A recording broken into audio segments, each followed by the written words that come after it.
Sir ఇప్పుడు ACB కేసులో నగదేనా ఇంకేమైనా వస్తు రూపకంగా గానీ ఇంకేదైనా ఉంటుందా? ఏసీబీ యాక్ట్‌లో క్లియర్‌గా ఇల్లీగల్ గ్రాటిఫికేషన్ అంటే సార్. మొత్తం నిర్వచనం ఉంది. అందులో ఎనీ కైండ్ ఉన్నది. అంటే ఎనీ కైండ్ అంటే ఏ రూపకం ఉన్నా గూడా హ్మ్. నగదు రూపకం గావచ్చు, వెండి గావచ్చు, హుహు. తర్వాత బంగారం గావచ్చు, బంగారం గావచ్చు. ఆస్తి గావచ్చు. హ్మ్. నాకు ఒక గుంట భూమి ఉంది. హ్మ్. నా ఇల్లు గావచ్చు. హ్మ్. ఎనీ కైండ్ ఆఫ్ అంటే కేవలం దాని డెఫినిషన్ ప్రకారంగా కొంతమంది మందు బాటిల్ హ్మ్. హ్మ్. కొంతమంది మేము ఒక ఆఫీసర్ అయితే నాకు ₹1,00,000 నా కూతురుకు హ్మ్, మంచి బెడ్ పెట్టాలి నా బిడ్డ మ్యారేజ్ ఉంది. హ్మ్.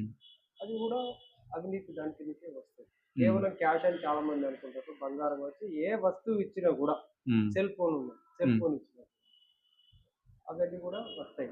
తర్వాత నాకు ఓహ్, మెటీరియల్ ఏమన్నా కావాలి. నేను ఇల్లు కట్టుకుంటాను. హ్మ్.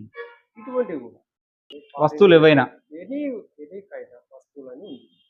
అవన్నీ కూడా అవినీతి కిందకే వస్తాయి. నేను డైరెక్ట్ తీసుకోను. ఎవరి హ్మ్. ద్వారానో తీసుకుంటా. తీసుకోండి. ఆ!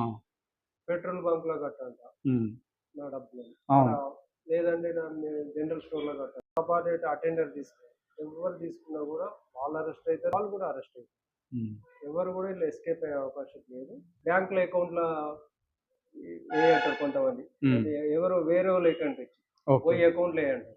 అవును. ఆ అకౌంట్ దారుడు కూడా అతను కూడా నీకేం బాకీ లేనప్పుడు ఆయన ఎందుకేస్తాడు? అవును. రేపు ఏసీబీ వాళ్ళు అడుగుతారు.